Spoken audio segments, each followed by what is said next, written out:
Welcome again, Year 3, to Thursday's 21st of January literacy lesson. Today's learning objective, we are going to draft. Now, to draft means to start writing our poem. But before we do that, let's do a little starter. So, synonyms. Who knows what a synonym is? Pause the video and talk to somebody near you. A synonym are words that mean pretty much the same thing. Synonyms can make our writing sound more interesting to read. So how could we make this sentence more interesting? The girl was happy. Pause the video and have a think. So we can say, instead of saying happy, we could choose a synonym for that word happy. So let's have a look what I chose. The girl was delighted. Delighted means happy. We could say glad, ecstatic. You could have thought of some other words as well. Now in school, I would usually ask children to go get a thesaurus because they can help us find out other words that pretty much mean the same thing. So find other synonyms. So can we think of some synonyms for the following words? So write down each word in your book and then next to it, write down one synonym if you're in blue or green group, two synonyms if you're in yellow, or three or more if you are in orange and red. Pause the video so that you've got time to do that. So let's have a look one by one at some of the synonyms that I have thought of. So a synonym for sad could be disappointed. So you might say, oh, I'm a little bit sad today, or I'm a little bit disappointed because my football team didn't win. Okay, sad and disappointed, they are synonyms. We've got happy, you could have glad. So I'm glad today, I'm glad that I have seen the snow outside, because when I'm recording this, it's snowing really heavily. We've got nice. Now nice is one of the worst words that I could use. I really don't like this word. It is such a boring word. So let's have a think. Say beautiful instead. That's a much more fabulous word to use in our writing. Small, could use tiny. And said, I really don't like the word said either. It's very boring. So you could say shouted or even exclaimed or whispered.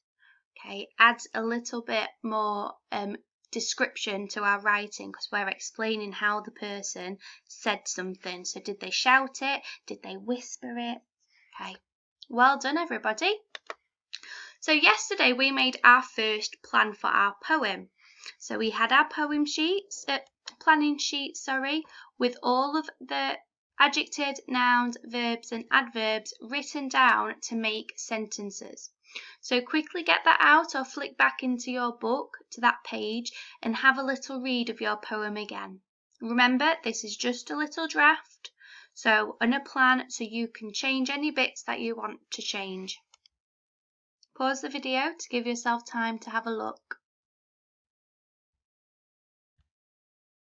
So what we're going to do today is we're going to start writing our draft. So where I've written white frozen snow settles slowly, I could write that in a sentence on a little planning sheet or in your book just like this. Okay, so I've got my capital letters, I've got my finger spaces and I've got my full stop. Well, for a poem we need commas at the end because we write in verses. Now you can change your mind. You can change if you want to put frozen first. I'm actually going to choose to make fronted adverbial. So I'm going to take my adverb slowly, I'm going to delete it, and I'm going to put it at the front. Now remember, when you write an adverb at the front, we must have a comma after it.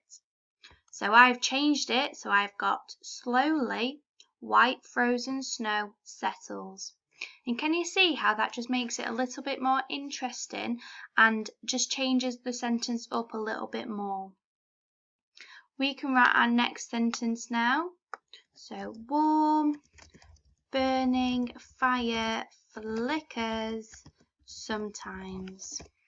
I'm going to keep that one as it is because I quite like that sentence. I like the word flickers in that because it means that it's just shimmering a little bit.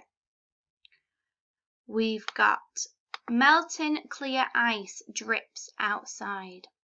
I'm going to change that to another fronted adverbial. So can you say to the person next to you how we can change this sentence into a fronted adverbial? Well done. We can say outside. What do we need to put next? Set a comma. So outside melting clear ice drips.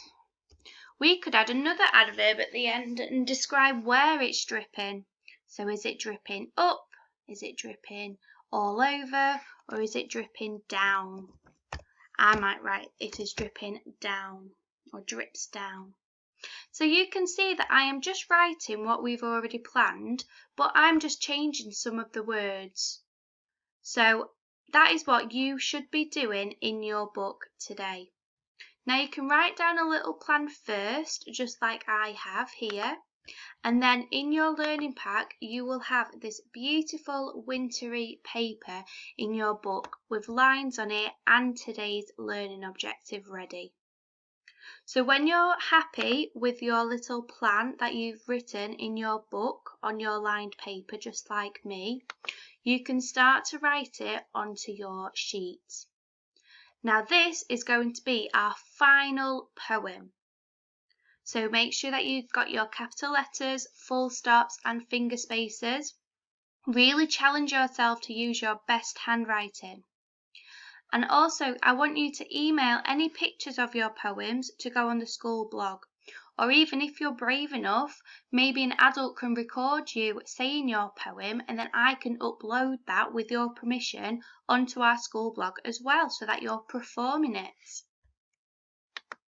After you've stuck that sheet into your book, you can move on to today's chili challenge. Again, mild, hot or spicy. So green and blue start on a mild. Yellow start off on hot, and orange and red go to spicy. Now, all what we're asking you to do for today's chili challenge is to look back at your work and just make sure that you've not got any mistakes, that you've not got any words that you want to change, and it's a little tick sheet as well. So tick it if you've included an adjective, tick it if you've included a verb, tick it if you've included a noun. And as you can see, each challenge has different ticks. So spicy, you could maybe use onomatopoeia, which is a sound. So you could say drip, drip, drip for the ice melting.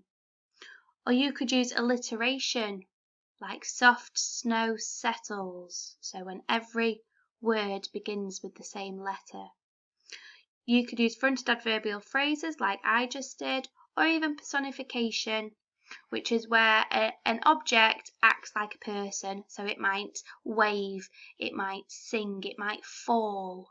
Okay, those are all things that people can do. So if you're saying that an object does that, we're using personification. If you have any questions, keep remembering to email the Year 3 email. Remember to share any of your learning onto the blog for us to all see.